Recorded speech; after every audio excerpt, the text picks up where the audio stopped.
What is up, everybody, and welcome back to yet another live stream. This is episode 131. Yes, that is 131 consecutive weeks of the Camera Junkie live stream. And as always, I thank you for taking the time and spending it here with me. If it is your first time, hi, my name's Lewis, also known as Mr. Camera Junkie, where I remind you to upgrade your skills before your gear. Yeah, that's right. And if it is your first time here, please introduce yourself in the chat so that you can get the nice Camera Junkie welcome. And as always, we go straight to the chat to see who's the first one in and greet the fam. All right. So right off the bat, we have D saying door kicked in, and that is not where it's supposed to be. All right, let's lock that in. Boom. That looks good. We also have Gretchen saying hello. Say, glad you turned the lights on. All right.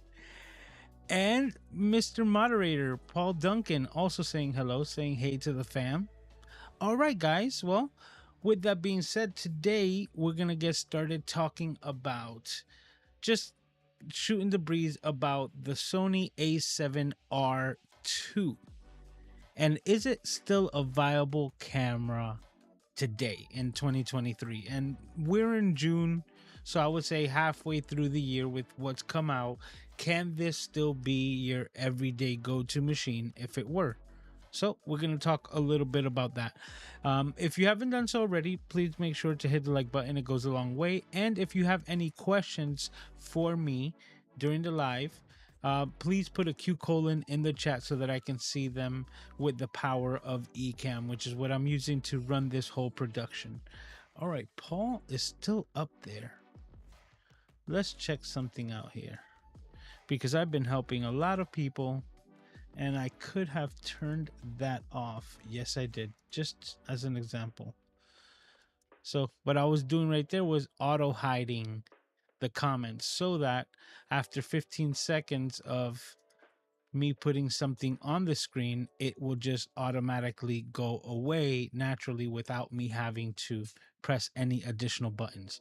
It's one of the convenient features that you put on in Ecamm so that when you go off on a soliloquy and it goes past 15 seconds, as you can see, without me pressing any additional buttons or me even having to remember to do so, the comment or the last comment will just naturally just fade out back to the chat, ready for the next comment that you desire to put on the screen.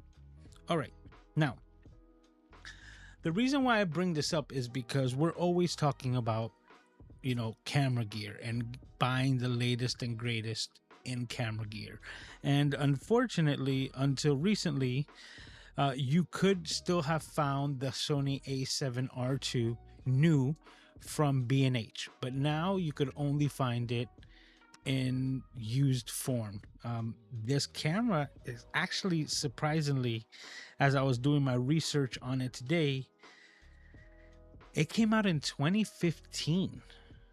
Now, if you're not familiar with this camera or the R series at all, let me just give you a little precursor. When Sony first came out with their line of alpha cameras, the ones that really started changing the scene for Sony was the Sony A61. No, not the A61. That's what I'm using now. The Sony A6000 as the APS-C model, and also the A7 as their small, compact, full frame camera. Now, the A7 was not the best camera available, and shortly after they came out with the Model 2, which had some upgraded features that they couldn't put into their first version of their full frame cameras.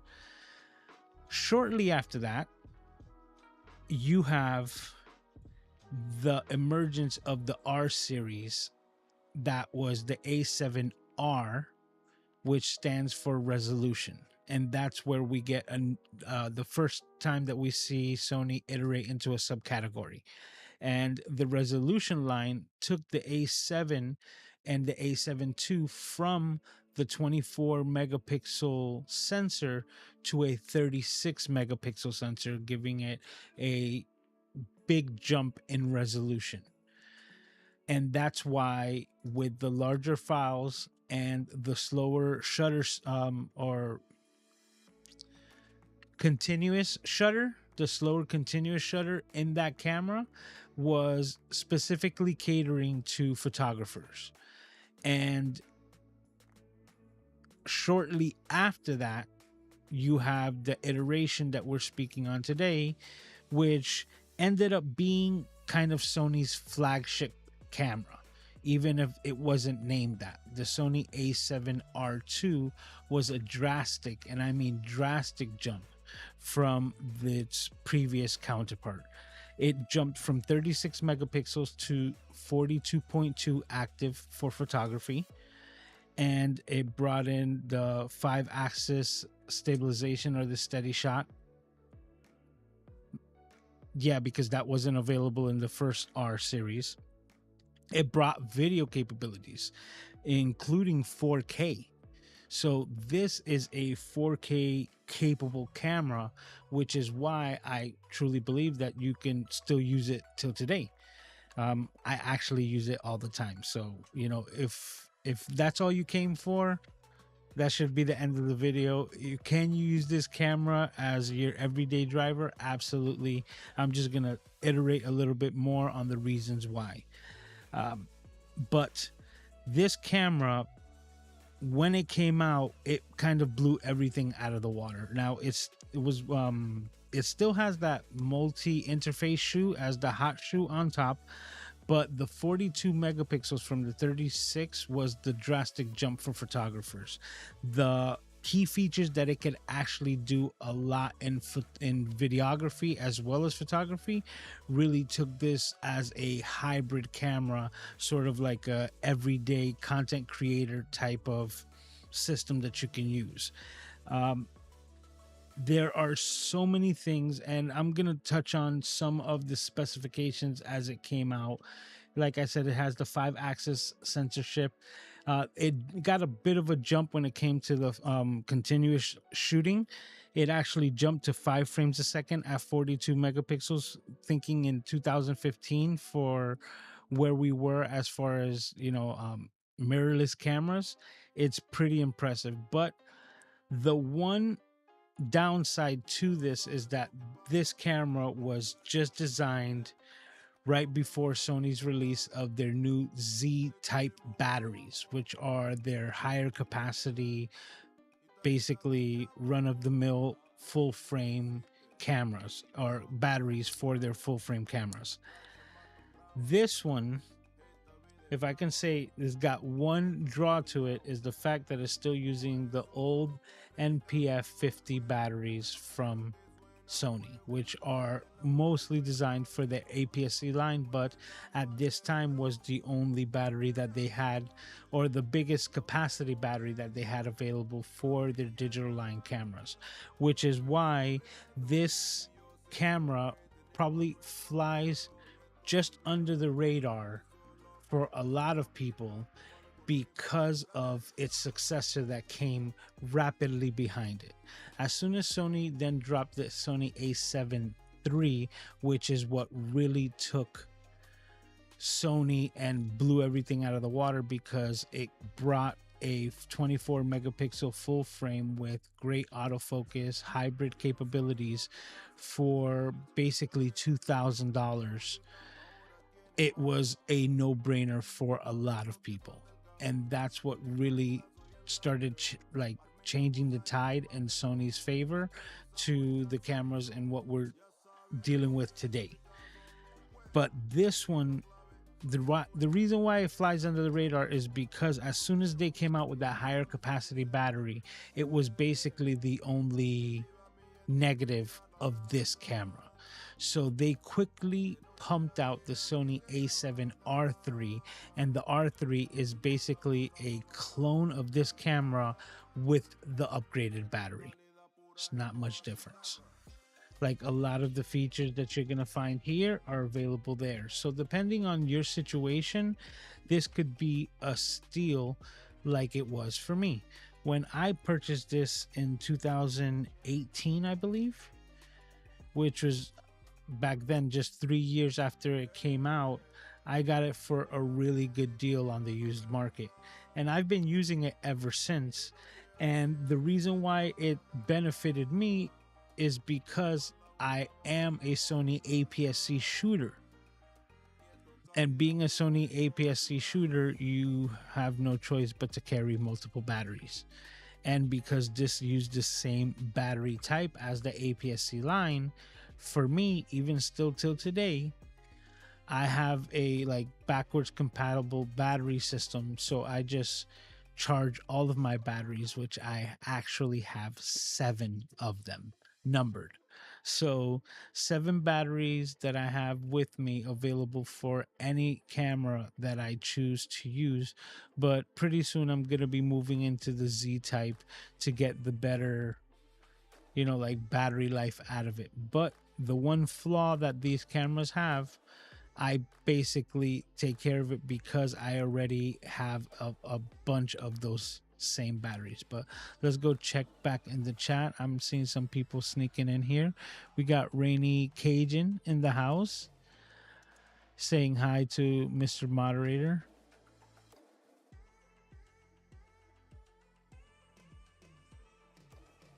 Evan is in here as well, saying hello to all. Hey, Jeremy, if you're wondering what the slow mode in, that's something that I put in so that the bots don't have the ability to just spam chat. And it gives my moderators at least 5 seconds to recognize what actually comes in before it. And for anyone who's, in the chat, I think it would take you a bit more than 5 seconds to type out something, so it usually doesn't bother anyone. But that's what's up with slow mode.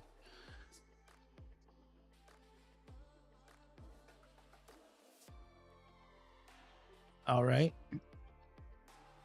Not sure what this exactly is saying.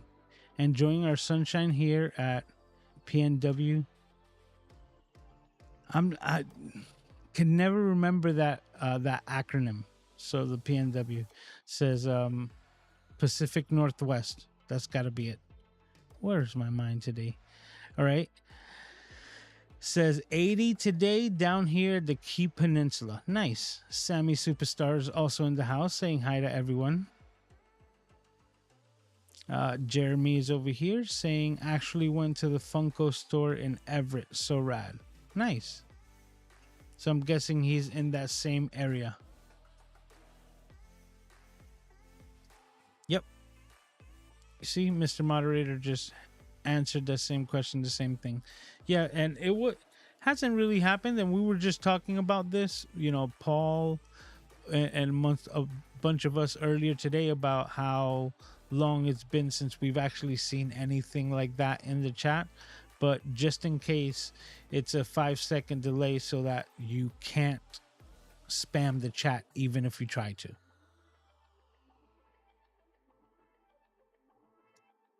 Says Cajun, I used to live about 10 blocks from that store. It's amazing. That's cool. Kevin's got a question here. Says, if you had to pick one for today, would you go with the A7R2 or the A7R3? That really is dependent on the rest of your system. If you're just using one camera and you're just picking up one, I would say go with the R3 because it's going to benefit you having that extra battery life. And if you pick up a spare, which I also recommend for any camera for whatever reason, you can't just put all your eggs in one basket. What if that day that battery decides to be fritzy and not work, even though it's been consistent for you always? I always recommend having a second battery, a spare, a backup, something of that sort. But if it's your only camera, A7R3, because of that fact. The only flaw, the only negative that I would say, because not really flaw, just negative because the technology wasn't there, was the battery life on this Mama Jamma here. And that's fixed in the A7R3. Now, if you're like me, and like I said, you had the A6000 and a variety of different APS-C Sony cameras, and you can just go up here into a shelf and pull out a stack of NPF 50 batteries. If that's your workflow, then this doesn't hurt. And especially because of this negative of the battery, you can find this camera pretty inexpensively, because compared to the A7R3, this A7R2 could be sold. It's being sold, I believe, for still $1,100 or $1,200 on B&H used, and you can find it on the used market for $1,000 because it is damn that good. You know, with this Zeiss f4 24 to 70 millimeter, it has optical stabilization inside the lens, but this camera has the steady shot inside as well, and that combination gets me such good B-roll footage all the time. Now, if you're someone who needs the latest and greatest in video codec, then this might not be the camera for you. And that's just speaking, you know, blunt, because the codecs that we're using now, or, you know, the limitations and the frame rates, I would say more than anything, basically aren't there. You can do 1080 60 right into, or do 4K 30, but you do not have 1080 120, because that wasn't really a big requirement as far as frame rate goes back in 2015. But when you go into the 4K 30, this camera goes into APS-C mode nonetheless. It adds a crop which makes the lens Super 35 so that it can reach those higher quality frame rates. And even though it's a bigger sensor, it is now downsampled to a Super 35 size resolution coming from this camera. So instantaneously, it makes it an APS-C camera when you're shooting video in 4K, which is also to my benefit because I shoot APS-C Sony cameras. So I have a plethora of Sony APS-C lenses that normally I would not put on this camera, but if I go into 4K video mode, it's perfect for it.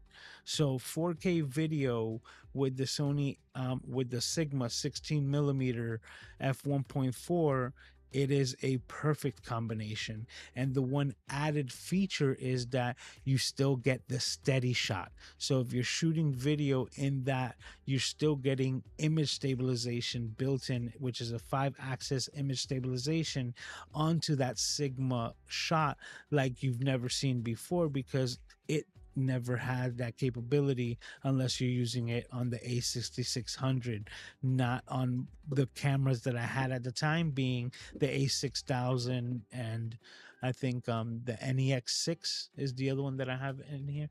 I always get the number mixed up, but yes, the Sony NEX6, before they went and started calling their cameras alpha cameras. So this camera, like I said, has certain limitations, but if those work within your ecosystem of what you're doing already, this could be the camera that just been flying under the radar and could help you out in a lot of situations. So like I said, if you're an APS-C shooter and you're looking into getting into full frame, but you have a lot of APS-C lenses and batteries within the Sony ecosystem, this could be that perfect camera to start getting you into that ecosystem. And because of it, right, using it as an APS-C video camera first, and then going and getting all of my lenses that I had for my full frame cameras, or the equivalent to them, to apply to this camera, it then took over my photography, because this camera, when it came to photography, is amazing. It is, I have zero complaints over image quality, anything at all. Even so that I started doing my research on it, and I, wanted to reference a website that we've used for a long time called DxoMark. to actually get scores of the camera's sensors. Because going back, and just referencing a comment that I had in a conversation with Gretchen earlier today, that the camera, no matter how fancy it is, at the end of the day, basically results to just being a representation of film, right? And when we used to shoot with film cameras, the most important thing on the camera was the lens, because the lens is what allowed the quality of light to burn the image onto the film. And now we're talking about all these frame rates and all these things that these cameras do, but at the end of the day, the results that you get is just like the results that you would get on film. And the sensors themselves basically get rated for that quality, and that's where DxoMark comes in. So DxoMark gave this camera and its sensor back in 2015 an overall score of 98 out of 100. So this camera, or its sensor, when it came out, to the technology that was available till that day, was scored into a 98. But that's not the most impressive thing at all. As I look at the DxoMark website, it's telling me that the best score out of any camera ever, and that includes the 8 years that this camera has been in existence, is 102. So if you were to find the best scoring DxO camera, the 102 score camera, the one that exceeded the mark of 100, this camera, being 8 years old, is just considered to be 4 points behind, which is extremely impressive. So just to give you some more information on this camera, let me see if there's any key features that I'm missing. No. Well, this was the first camera, I believe, that came out with the eye autofocus, because this one came out before the Sony A7Rii, which, like I said, is the one that started blowing things out of the water. But this camera has lock-on eye autofocus, which is why probably DxoMark gave us such a amazing score. And this technology that was built in here was what made the A7Rii such a great camera, because it had that automatic eye autofocus. This one has it just doesn't have it automatically, and that's the limitation of the camera. But when it comes to photography, I have that set up to my back button focusing. So if you're not familiar with that, you can look that up. There's plenty of videos on this awesome platform of YouTube that talk about back button focusing with digital cameras. And I have my eye autofocus set to it. So when I half press my shutter on this camera, it basically focuses for the environment, for regular photography, for like landscape, anything like that. But when I hit the back button, it automatically switches to the eye autofocus, because that's the way I have this camera configured. And then it turns my camera directly into portrait mode, and it tells the camera, don't look for landscapes, look for the eye. And it locks onto the person who I'm trying to photograph, and right there I am rest assured that I know that I got the shot in focus, which is the most important thing when it comes to photography. Getting your shots in focus, because really can't do much with a blurry shot. It's really hard to retouch and edit photos that have no resolution.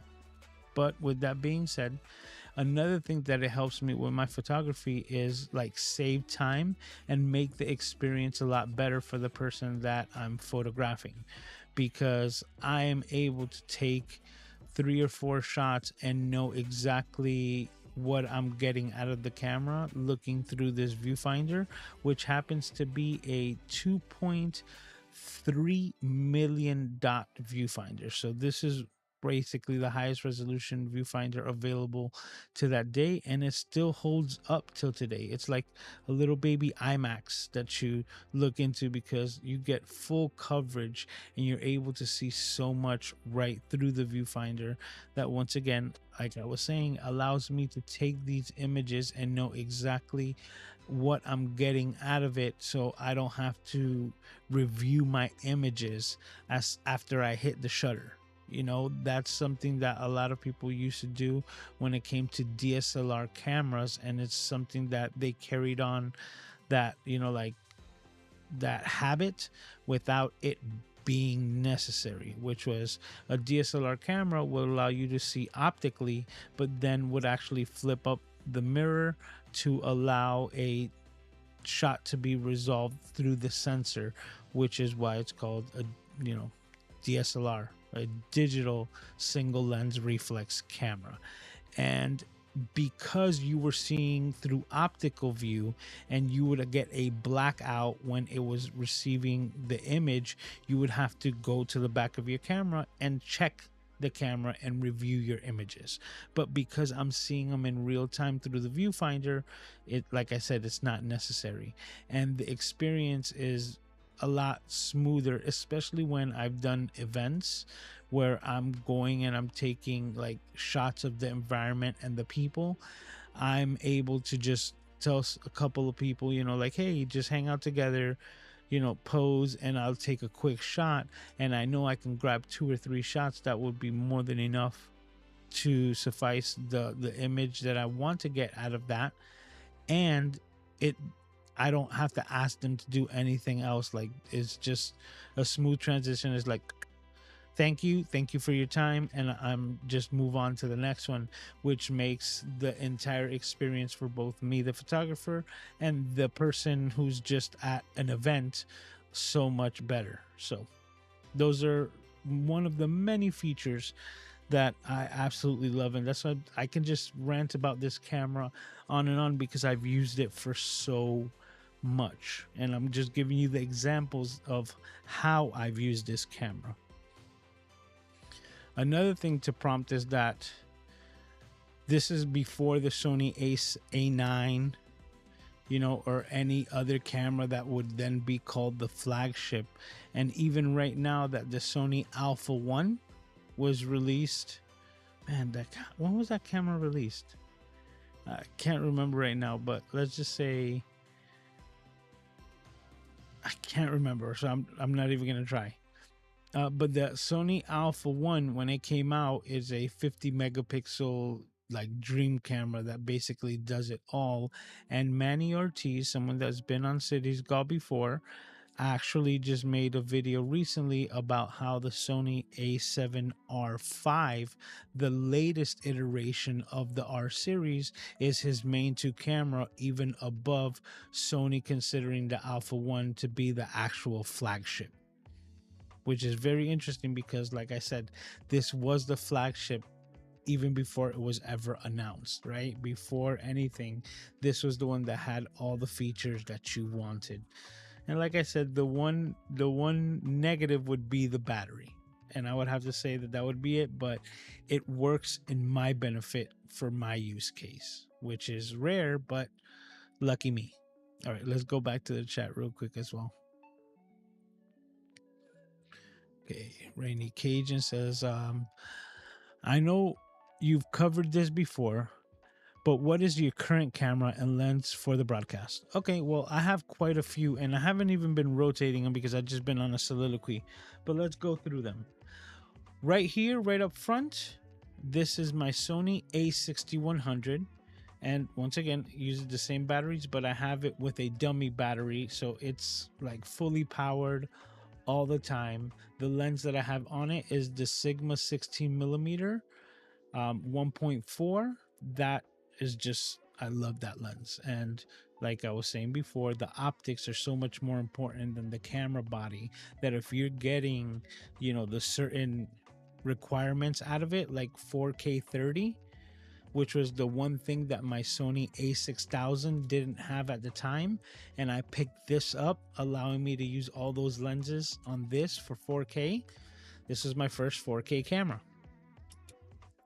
So that was one of that. Actually, you know, just going back to it before I continue, this is actually the camera that I used for my first live stream. This camera and lens, the same exact setup. So nostalgia. All right. My next camera is also an A6100 because I loved this one so much and was so happy with the A6000 camera that I just said, you know what? Why not double it up? Especially because I got it for such a good deal. So these cameras, both of them actually ended up costing me $500 each. And I bought this one for my birthday when it came out in 2019. I think so.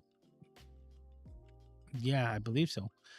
So I know it was in May for my birthday. I was like, birthday gift. Somebody was selling it. Apparently they just bought it and they had it in the box. They said that they were missing some paperwork. I was like, I know what this camera is all about.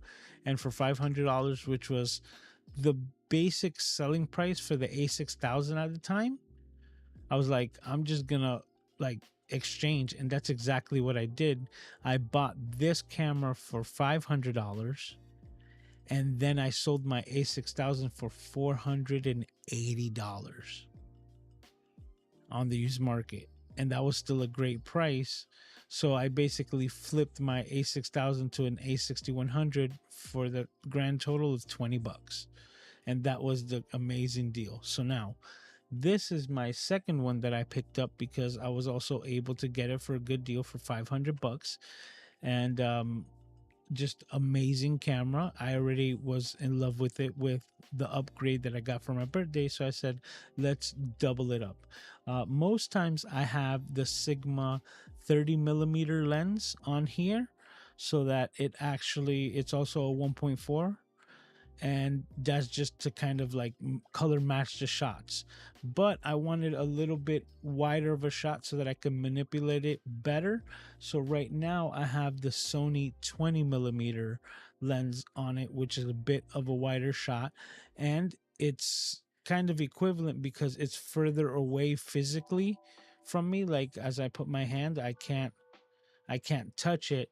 But yet if I were to go to the front one, like I could complete, like this is within arm's reach. Like all of this is within arm's reach. So camera A and camera B are Sony A6100s.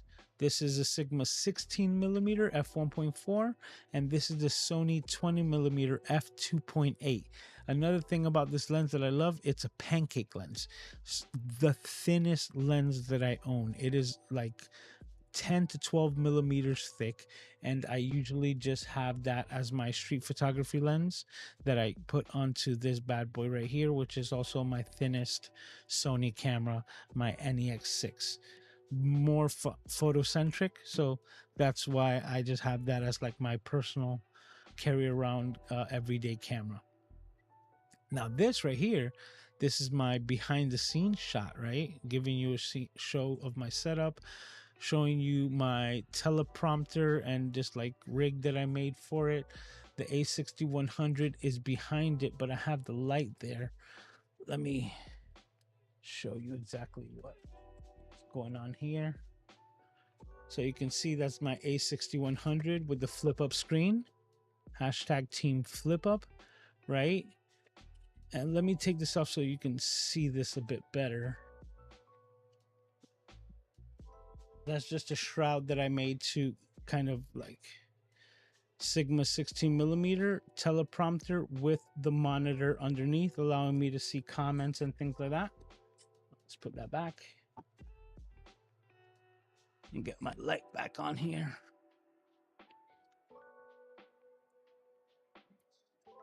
Put that back on. All done on the fly. There we go. Okay, we're back to that. Okay. So this is an iPhone camera. So this is being connected with continuity camera, which is just basically Ecamm recognizing it because I have it connected via cable. It is a Sony, I keep saying Sony because I'm stuck on it. It is an iPhone XR. Don't remember what year that came out, but I think it was 2019, 2020, something like that. It's the R, or 2018. 2018, I think it was when it came out. Older iPhone. And I have it hanging over here, kind of just on a floating arm, giving you kind of like a blimp view, behind the scenes view of my setup. That's my other computer there. It's basically showing me what's going on in the stream to make sure that that's still, that the stream is still up and running. So that's just letting me know if the isht were to hit the fan, I know exactly where to look. And then my last shot is this shot, my overhead shot. Now let me move my microphone a bit, allowing me to demonstrate. And this is the Sony ZV1F, the $500 fixed lens camera. And the feed that we're getting from it is a 720p, 30 frames a second, from the USB-C. So no capture cards, no extra things. This is basically the image that you would get directly out of the camera, plug and play. I did an entire live stream with this as like another additional camera. Just one cable actually allows you to get the video, the audio, and also charge the camera, so it basically keeps it on indefinitely while you're live streaming. And that's my overhead shot. And those are my cameras and my setup there. So let's go back to number one here, and we can hit this. Boom. All right, so that way. Let's not do that because I think that just killed my music. Yeah.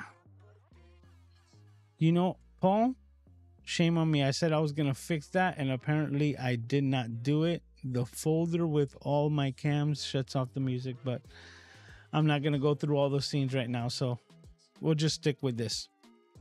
All right, and that's my setup. Usually I have a folder. What I'm talking about is that I have automatically rotating cameras so that it does it for me. But right now I forgot to reset it up with the audio, so I'll get to doing that hopefully by next week so that it doesn't cause this disturbance anymore. But we march on. Let's continue in the chat. Oh, I actually have 9. So I think we might have the same amount because those, I said I have 7 numbered, which are the ones that I just pulled out here. And here's another tip, guys. I number my batteries. Let me see if we can show that. 2, 3, see, 4.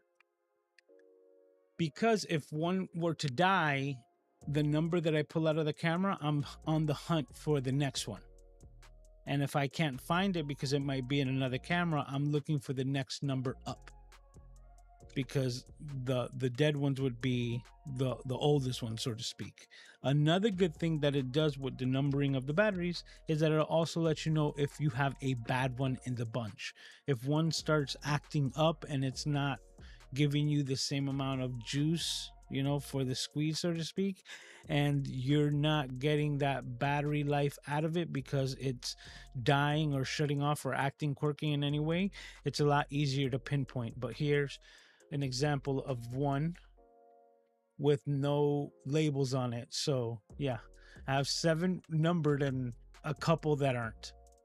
So, but plenty, right? Plenty. Slides in the house. How are you doing? Says, I feel the battery struggle. Thanks for the clarification, Paul, even though I think I got it. Says, I must admit, this is an impressive camera. Oh, hard. I'm not even going to repeat it, but it's there. So just leave it there.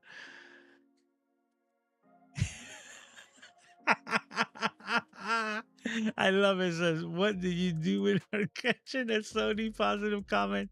I love it. Hey, Raphael's in the house. Saturday night live stream. Hit the like button. Yes, if you haven't done so already, please hit the like button. It's highly appreciated and it's free, but it helps me out. It lets me know that you like what I'm doing here. We also have John hanging out, saying hi to the crew. Oh, that was such a funny comment, Paul. We also got Scott saying hi. Says stream health. I need to have a second computer to keep the stream health up. Hey man, yeah, that's exactly what I was trying to get. The stream health, couldn't put those words together. But the cool part about that is that that's like my older Mac Mini. So now I have that, and I have successfully moved it off of the table, and I bought one of those under table mounts. So now I got it all tucked away and all the cables are like hidden within it. I'm just absolutely loving it. And because I moved that monitor, which let me go to that camera over here so I can show you. Now I have that monitor on an arm that if I ever want to use it back within my setup,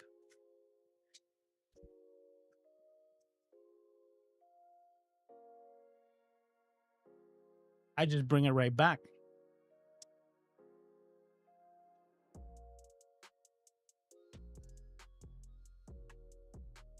And then just tuck it out of the way, giving me all of this space, because this was where it was clamped on before, the computer itself, so many different things. And now, boom, all that's clear. Love it.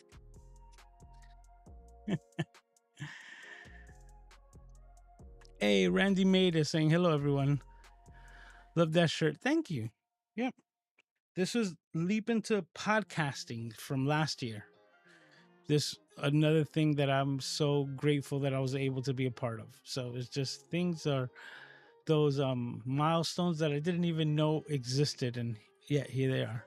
Sarkeesi's in the house. What's up, man? Oh, I want to read this. It says, camera folks be like Ford versus Chevy peeps. Yeah, you're very right? The whole thing is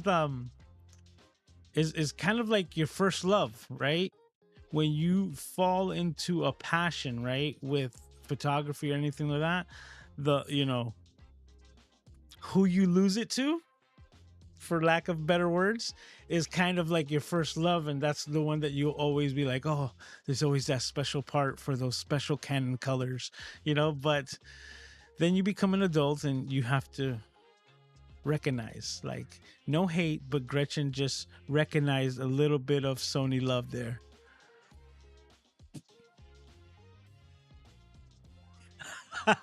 So do not screenshot. We were just talking about this, Gretchen, right? That I think one of the funny things that people always say on live streams and things like that is like, hey, you guys should be taking notes, right? Or like, don't screenshot that. I'm like, we have a recorded live stream where it's all documented. So like, I stopped taking notes long ago because I'm like, why am I going to waste my time in the live stream taking notes when it's being recorded? Like, I'll rewatch it. And if it's really hard and slow, like, I'll slow it down 3/4 or whatever, like however slow it needs to be for me to get the information, or however sped up, right? It's still recorded. So I stopped taking notes a long time ago. What's up? Oh, you okay? You okay? Okay.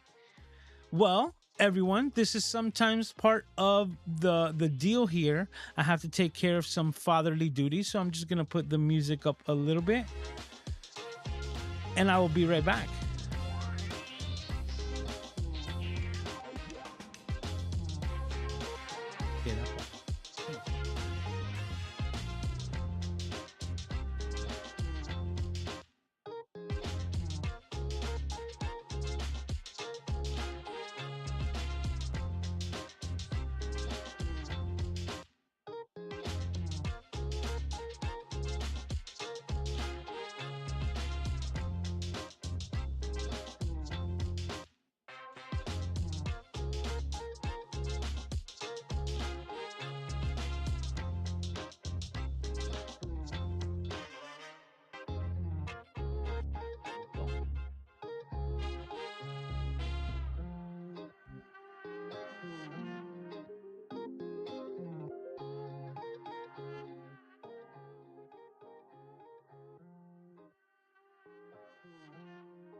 I don't think I put up the music. I just realized I think I hit the wrong slider. There we go. All right, let's go back to the chat.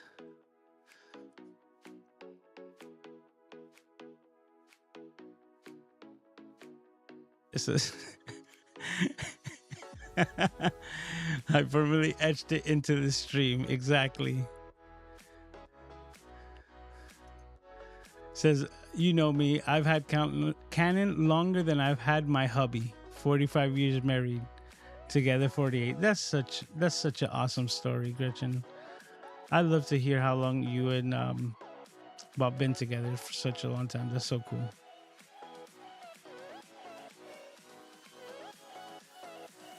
Fly says, I'm so immersed in Canon ecosystem, it would be very expensive to switch to anything else. Exactly. That's kind of like the whole point, like that I was saying, that because I was in the APS-C system, it just fell into place. There are quite a few cameras that I would invest in if it weren't for having to buy all new lenses. Well, the thing that I did, and I did this years ago, right, when I did my switch, was I got a Canon to Sony lens adapter. So when I knew that this was what I was going to be doing, because I had all Canon cameras at the time, what actually happened, and I've mentioned this story before, but I'll go over it again, is that I'm a camera junkie, right? So there was this posting on my favorite, used app that I use to find used items like cameras, OfferUp, and it was, like I said, I had actually bought a Sony camera to test out Sony before the A6000.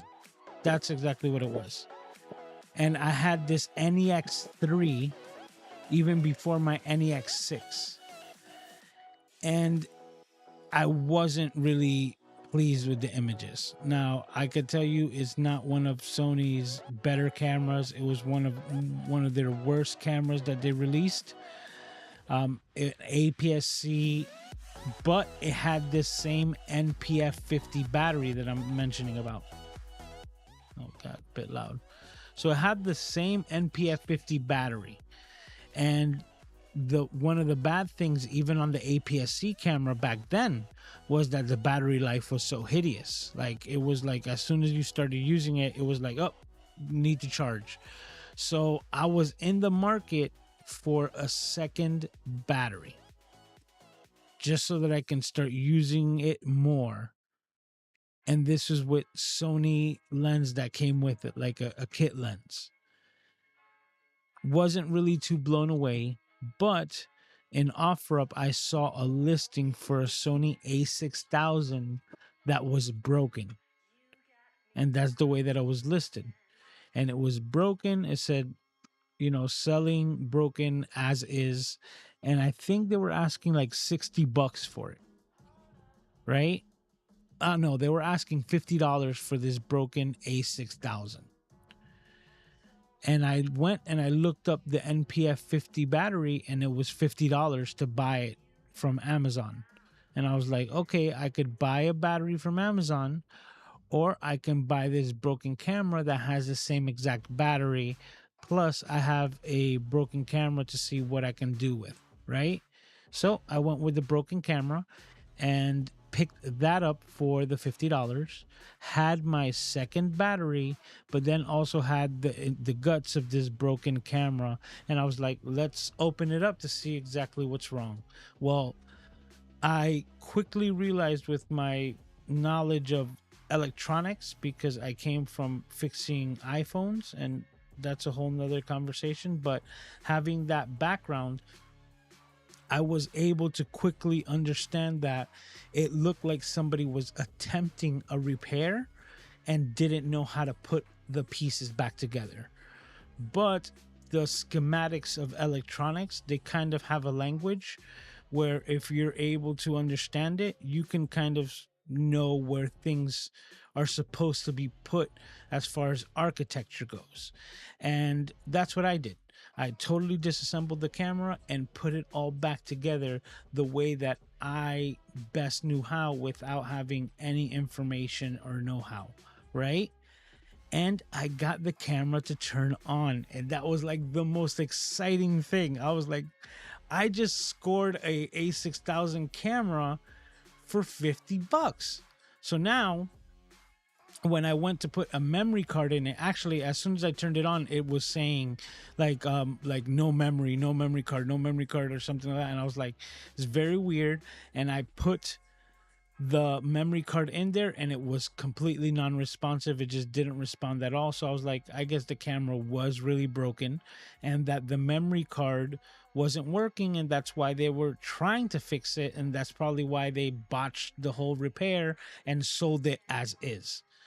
But then something just kept working in the back of my mind, and that was that I actually put it together without ever looking at the schematics whatsoever, without even looking up any information. So I did that, and I started looking up on like disassembly videos on YouTube of this same camera, and I found one and quickly realized that there was a cable that was same sized on both sides, and like one of these flex cables, and I had it in reverse. I had it basically upside down, and that was the one that was connected to the SD card. So as soon as I saw that, I was like, oh, I messed up, right? So I was like, okay, let's see. And I disassembled it again, flipped that cable, put it back together, and behold, the memory card and everything was working perfectly.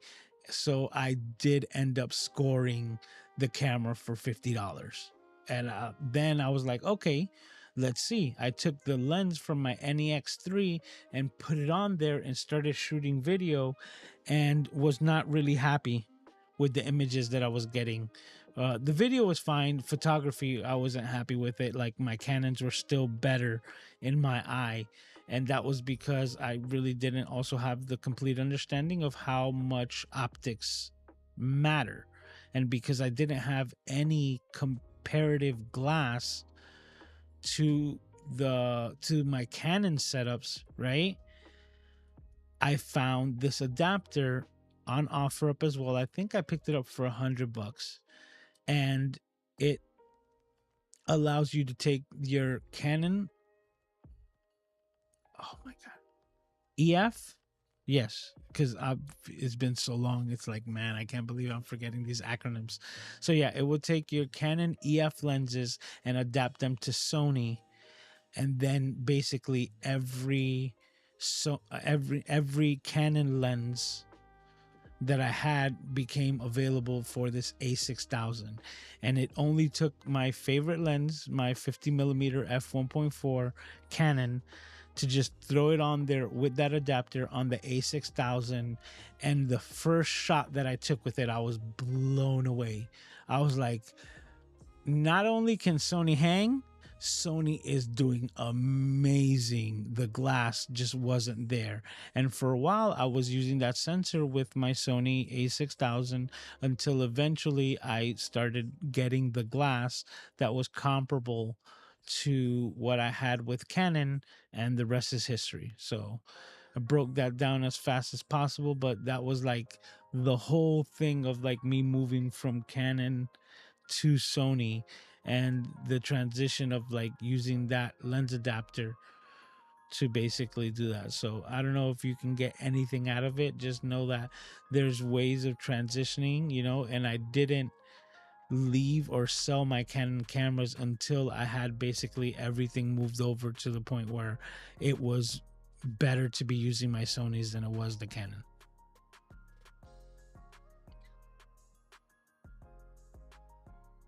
This is one of the best parts of Lewis going live on Saturday nights. I'm guessing is the part that I'm taking care of my son, hopefully. The glass will lock you in. That's another thing. Yes, the ecosystem is it's a big thing, because even right now I also feel like it will be hard for me to jump to another camera system, right? Because I don't have the adequate glass to get the shots that I would want. But at the same time, this is Sony A7R2, and this is a camera from 2015. So if I were to buy a completely new camera, I can just like kind of start from fresh, where whatever I would want, not really necessarily having to tie myself down, because even though my glass is there, um, I know that I can find equivalents to what I use with basically any camera system. They're all good, and that's why Mr. Camera Junkie's in the name, because I love all cameras. Spazia Albert's in the house. How are you doing, sir? All right. And with that being said, right now it is time for Cities Gall, channels that I think you should go and watch. And this week's installation to Cities Gall is, oh, we got too many things open. Let's bring you down, bring you down, and bring you down. And there we go. That's what we were supposed to see. Just one screen. There we go. And it's Shane from Geeky Nerdy Techie. Now, I am a participant in the Friday night Peter Gregg live stream that I've mentioned here before. And he is also part of it. And he's transitioned into a multiple content creator. He actually has another channel that is even bigger than this one, called In the Blues, because he's a guitar player and a damn good one. But with his content creation aspirations and making that In the Blues channel, he's also become a camera junkie, and I'm calling him out for it. So with that, he's called himself Geeky Nerdy Techie, and this is his channel, which is all based around basically his camera junkiness, right? All his love for cameras, and he's a cool cat with great insights on Panasonic, like Lumix, and a bit of Sony. He plays around with the cameras that he seems fit. He's one that I had mentioned before, that when he got his GH5S, like within the first week, broke the LCD off of it, the flippy lens, because it fell on the tripod, and then they didn't even have replacement parts. This is the guy that I was talking to. It's Shane from Geeky Nerdy Techie. So he's also, like I said, been a part of the the Peter Gregg live stream on Friday nights, and that's where I was associated with him. But his channel is one that I think you should go and watch if you're anything like us, camera junkies, together here. So and it's a great, yeah, Gretchen says it's a great name for a channel, right? It is. Sometimes you get the nerdy and the techie, or the nerdy or geeky, right? And you flip those, but it's still a great channel. And either way you put it, I think you'll find his channel. So Geeky Nerdy Techie, Shane, from down under, because he's all the way in Australia. But Shane, a really cool, amazing content creator, and he's this week's Cities Gall, channels that I think you should go and watch. And that's it, guys. Thank you as always. We've done it. Another episode, 131. Yes, that is 131 consecutive episodes of the Camera Junkie live stream in the books. And it wouldn't be possible if it weren't for every single one of you. So thank you, as always, for taking the time and hanging out here with me, time being our most precious commodity. And if you liked the show, then just know that next week, same time, same place, we're going to be doing it all over again. So mark your calendars for 10 p.m. Eastern Standard Time right here on the Camera Junkie channel. We'll be doing it all over again, and I can't wait to see all of your smiling faces right here next week on the Camera Junkie live stream. Take care of yourselves and each other, and I will see you guys next week. Talk to you.